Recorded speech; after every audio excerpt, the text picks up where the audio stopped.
بسم اللہ الرحمن الرحیم۔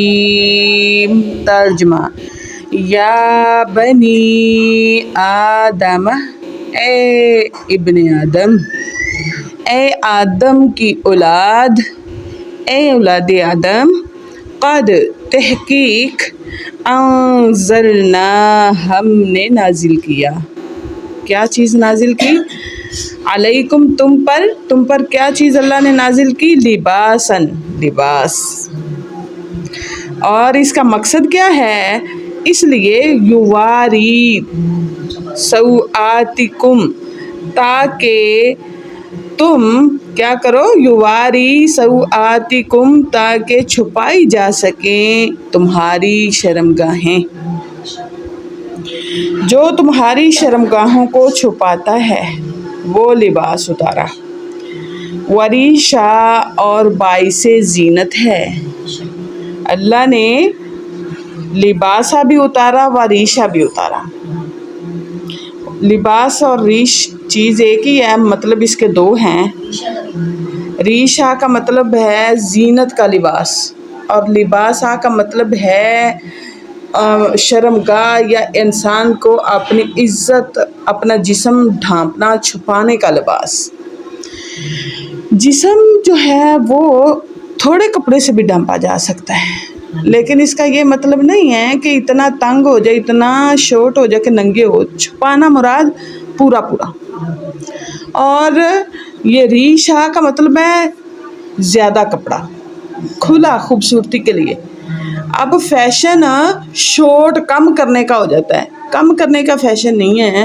فیشن کا مطلب خوبصورتی تم حاصل کرنا چاہتے ہو، تمہارے دل کو اچھا لگے، فریش ہونا چاہتے ہو تو لانگ اور کھلے لباس بناؤ۔ ریشا کا مطلب یہ ہے۔ اللہ نے تو ہمیں خود ہماری سوسائٹی میں رہنے کا ایک بہت پیارا ماڈل دیا ہے کہ تم اس کو اپناؤ گے تو بڑے پیارے لگو گے۔ آتا ہے نا کبھی کبھی لانگ کا فیشن، لانگ اور کھلے کا بھی ہے نا، تو کیوں ہی نہ اسی کو مستقل فیشن بنا لیا جائے۔ اس میں پتہ ہے دو فائدے ہیں، ایک خوبصورتی، اچھا لگنا، اور اہم بات جو مین مقصد ہے شرمگاہ کا اور جسم کا ڈھانپنا۔ اس سے کہیں سے انسان ننگا نہیں ہوتا۔ یہ جو شورٹ اور تنگ اور پتہ نہیں کیا عجیب عجیب سے فیشن لگانا، کبھی ادھر سے ننگا بندہ ہو رہا ہے، کبھی ادھر سے ہو رہا ہے، اور جسم کے واضح اعضاء نظر آنا، یہ ساری جو ہے یہ ایک یورپ یعنی کہ غیر مسلموں کی تہذیب ہے، جنہوں نے مسلمان کو ہی ننگا کر دیا ہے۔ ہمیں تو اللہ تعالیٰ خود اتنا پیارا ماڈل دے رہے ہیں، اتنا پیارا فیشن دے رہے ہیں، اس کو لینا۔ اللہ نے کہا ہے، اے اولاد آدم، ہم نے تم پر لباس نازل کیا تاکہ چھپائے وہ تمہاری شرمگاہوں، تمہارے جسموں کو، وریشا، اور تمہاری زینت کا باعث بنے۔ وَلِبَاسُ التَّقْوَىٰ، تیسرا لباس، تقوی کا لباس۔ لباس تو یہ ہے، ٹھیک ہے، یہ بھی ایمان کا حصہ ہے۔ ایمان لانے کے بعد سب سے زیادہ امپورٹنس اس کی ہے کہ جب تک انسان شرم اور حیا میں نہیں رہے گا، دھمکے اور اپنے آپ کو پردے میں نہیں رکھے گا، اس کا ایمان سے بھی نہیں ہوتا۔ ایمان لانے کے بعد سب سے اہم پوائنٹ ہے کہ بندہ خود کو کور رکھے، اور اسی لیے تو فرمایا وَلِبَاسُ التَّقْوَىٰ، تقوی کا لباس جو ہے، ذَلِکَ خیر، یہ زیادہ بہتر ہے۔ بات سمجھ آئی؟ ابھی میں نے آپ کو اشارتاً بتلایا بھی ہے کہ ایمان کے بعد، ایمان کا مطلب لباس التقویٰ، سب سے بڑی دولت ایمان ہے، تقویٰ ہے، اور تقوی کا لباس انسان کے اندر کو خوبصورت بناتا ہے، وہ روح کا لباس ہے۔ تقویٰ ہوتا ہے ایمان، اللہ تعالیٰ کے ساتھ اس قدر ایمان لانا اور اللہ سے ڈرتے رہنا۔ جو اللہ تعالیٰ نے ہمیں حکم دیا ہے اس کو پورا کرنے میں بھی ڈرنا کہ کہیں میں کم نہ کر دوں، کہیں میں اس کو اس طرح سے نہ ادا کروں کہ صحیح نہ ہو، اللہ کو پسند نہ آئے، اور اس بات سے بھی ڈرنا کہ میں گناہ نہ کروں، گناہ کر لیا تو اللہ ناراض ہو جائیں گے۔ تقوی کا مطلب بچنا ہے، परहेजगारी करना। बचना किस चीज़ से, परहेजगारी किस से, वो दो चीज़ें हैं, एक बुराई से बचना, दूसरा अच्छाई को गलत करने से बचना। अच्छाई भी बेहतरीन तरीके से और सुन्नत के मुताबिक होगी तो कबूल होगी ना, फिर उसका फ़ायदा। इसको तकवा कहते हैं, यानी हमारा अंदर खूबसूरत होना। ये रूह का लिबास है। इंसान का जिस्म दो चीज़ों से बनता है, जिस्म और रूह से। जिस्म का लिबास है ये ज़मीन से पैदा हुआ है ना, और रूह का लिबास आसमान से उतरा जो कि कुरान मजीद है। ज़मीन के लिबास को लिबास अनवरीशन कहा जाता है, आसमान के रूह के लिए लिबास जो आता है वो लिबास तकवा, तकवे का लिबास है। ज़ालिका, यही है, मिन आयातिल्लाह, अल्लाह की आयात में से, ये अल्लाह ताला की निशानियों में से है।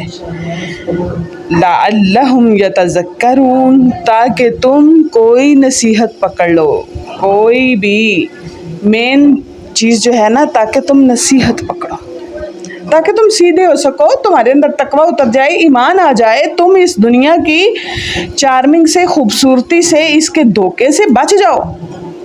ये खूबसूरती दुनिया के इंसान को धोखे में डाल देती है ना। मताउल गरूर, दुनिया मताउल गरूर, दुनिया धोखे का सामान है, धोखे में डाला हुआ इसने। कभी हम प्यारा घर बना रहे होते हैं तो ये खूबसूरत लगता है, नमाजें भी गई, रोज़े भी गए, तस्बीह भी गई, सुबहान अल्लाह अल्हम्दुलिल्लाह, सुबह शाम के अज़कार भी गए, बस ईंटें चलाई, रेत चलाई, सीमेंट चलाया, भागे दौड़े, शाम को यूं पड़े, नमाज का कोई फिक्र नहीं है, दुनिया खूबसूरत लगती है। कभी हम पैसे कमाने निकलते हैं तो हमें एक मंथ का 50,000 लाख रुपया आने लगता है तो हम नमाज ही भूल जाते हैं। पैसे आ रहे हैं, उनके लिए काम करना है, शाम तक इशा तक करेंगे, आके थके हारे सो जाएंगे, नमाज की कोई बात नहीं, इधर से तो लाख रुपया आना है। इस खूबसूरत दुनिया ने धोखा दिया हुआ है। अल्लाह फरमाते हैं शैतान असल दुश्मन है तुम्हारा, इसको पहचानो। ये वहाँ से घात लगा के बैठा तुम्हें देख रहा है जहाँ तुम इसको देख भी नहीं सकते। हाँ, जब देखोगे नहीं तो पहचानोगे कैसे। अल्लाह कहते हैं तुम नहीं देख सकते, तुम्हारा रब देख सकता है। अपने रब के कई अल्फाज से देखो, मैं बताता हूँ तो यकीन करो वाकई ऐसा हो रहा है। तो जब तुम मेरे पीछे चलोगे तो कभी उसका शिकार नहीं होगे, तुम अपने शैतान को, अपने दुश्मन को पहचान पाओगे। तो हमने तो अपने रब का ही साथ छोड़ दिया, हमने तो अल्लाह की बात मानने से ही गफलत बरत लिया है, दूरियां इख्तियार कर ली हैं। हमें जहाँ पर भी होते हैं दुनिया के ख्याल नहीं छोड़ता, दुनिया की मोहब्बतें ही नहीं जान छोड़ती। यहाँ तक कि हम नमाज में खड़े हैं तो हमें दुनिया से फला चीज़ वहाँ रखी आए, फ्रीज नहीं की, वो तो ख़राब हो जाएगी, वो कब नमाज ख़त्म हो, मैं जल्दी सोए हुए पहले क्यों नहीं रख लेता। बस नमाज गई, वो चीज़ में लग गए। पैसे थे वही अल्लाह वहाँ रखे थे, पता नहीं हैं कि नहीं, पता नहीं रखे थे कि नहीं, नमाज के अंदर ही नमाज गई। ये चीज़ें आने ही नहीं देनी नमाज में। बसली से पूरा ध्यान तवज्जो अपने नमाज के अंदर रखना है, तर्जमा करना है नमाज का, ताकि एक एक लफ्ज़ जब आप पढ़ रहे हों तो आपको पता चल रहा हो कि हम अल्लाह से क्या बात कर रहे हैं। इंशाअल्लाह हम यहाँ पर नमाज कोर्स करेंगे तर्जमे और तफसीर के साथ, ताकि सबको पता चले हमारे रब से मुलाकात कितनी अहम है और इसमें हमने किस अदब और तहज़ीम से अल्लाह के साथ बात करनी है और कैसे। जब तक हम सीखते नहीं हैं ना तो हम तब लापरवाही करते हैं, क्योंकि पता नहीं ना होता, इसलिए हम ऐसी हरकतें करते हैं और इसी में करते करते उम्र गुजर जाती, सीखते नहीं हैं तो ये हमारी आदत बन जाती है। फिर हम सीखी भी जाएं तो आदत टलती नहीं है, वो हम उसमें जकड़ चुके हैं, हमें लगता है ऐसे ही चलना है। वो फिर ना यूं लगने लगता है बाजी मदरसे वाली, वो तो उनका काम है, वो तो बताते रहते। अच्छा अल्लामा साहब उन्होंने बताया, उन लोगों का तो यही काम है, बस ये ऐसे ही चलना है। बस हमारी मतलब कि वो नेचर बन चुका होता है। इसलिए अपने बच्चों को पहले दिन से सिखाएं। पहले वो ना हमारे उस्ताद कहा करते थे कि एक छोटी बेल है ना, उसको आपने लगाया ना तो आप चाहें तो इस दरख्त पे चढ़ा लें, चाहें तो इस पे चढ़ा लें, चाहे तो इसको यहाँ से सीधा यूं चढ़ा लें, चाहे तो यहाँ से बल चढ़ा लें, जिधर मोड़ेंगे आसानी से मुड़ेगी। लेकिन जब वो मजबूत हो जाती है ना, बड़ी हो जाती है, तो फिर चाहे यहाँ ही खड़ी है, आप इसके अंदर बल नहीं दे सकते उसको।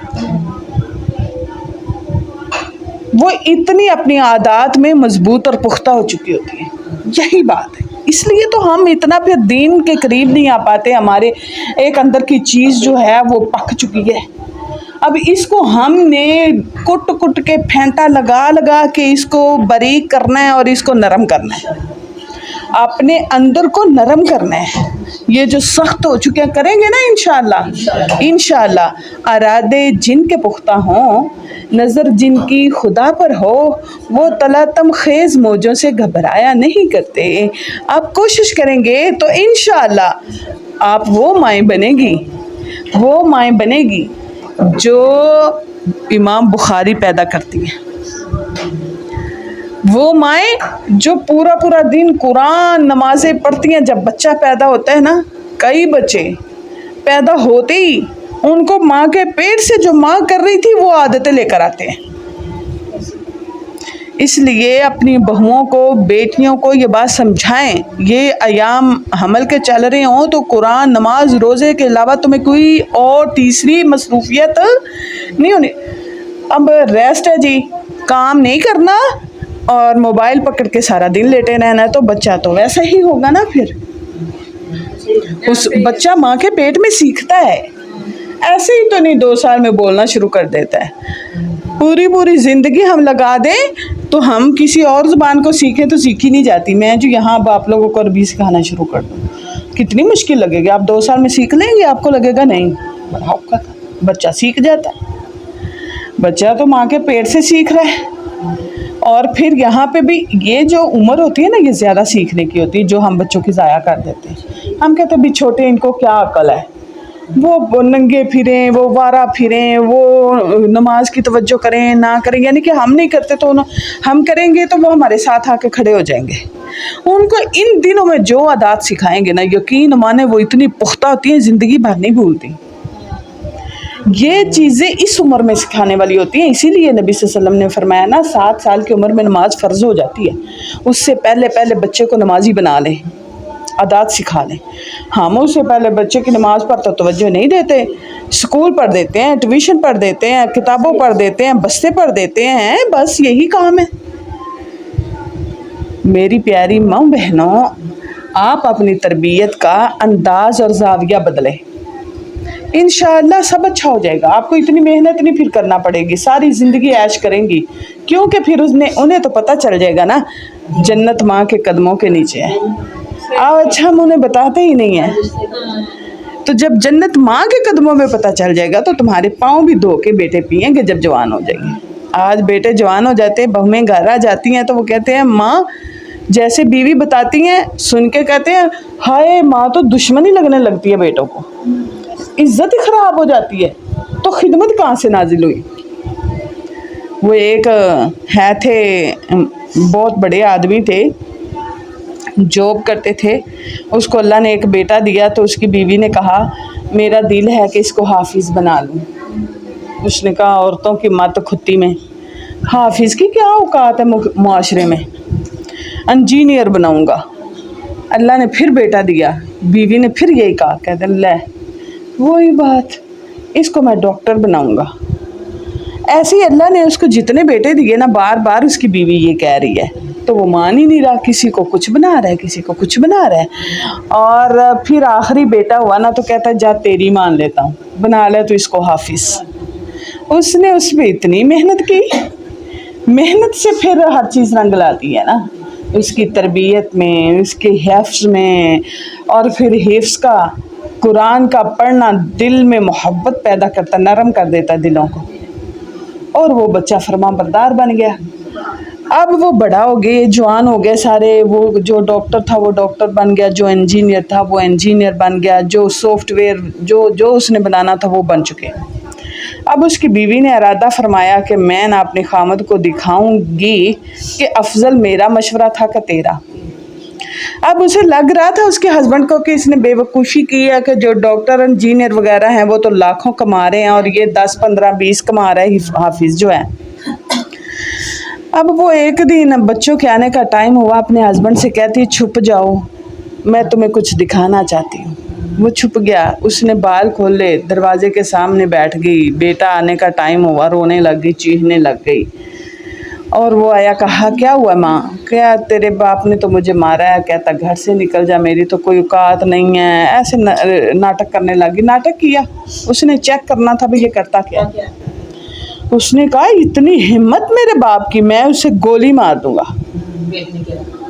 باپ اب پیچھے بیٹھا سن رہا تھا، اچھا اتنی کوئی عزت کی مجھے گولی مارنے لگ گیا.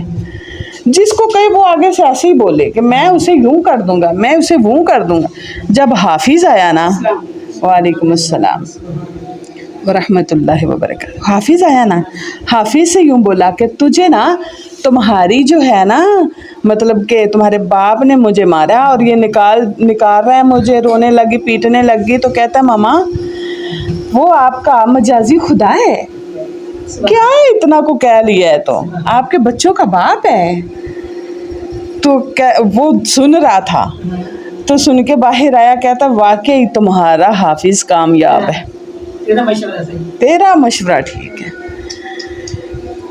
یا بنی آدم، ترجمہ دوبارہ سن لیں.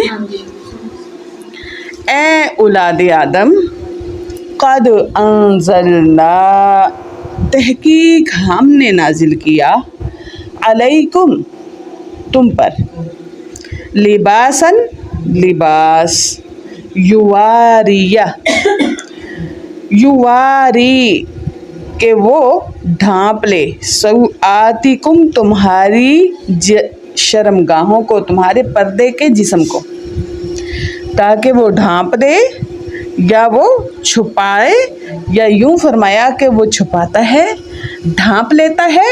یواری سوآتکم تمہاری پردے کی جگہوں کو، وریشا اور وہ باعث زینت بھی ہے، اور باعث زینت لباس نازل کیا. ولباس التقوی اور تقوی کا لباس. 3 لباس اللہ نے نازل کیے، اور ساتھ میں فرمایا ولباس التقوی ذالک خیر، تقوی کا لباس سب سے بہتر ہے. ذالک من آیات اللہ، یہ اللہ تعالیٰ کی نشانیوں میں سے ہے. لعلہم یتذکرون، شاید کہ وہ لوگ نصیحت پکڑیں. ہم کی ضمیر غائب کے لیے ہے، تم نہیں آئے گا، وہ آئے گا.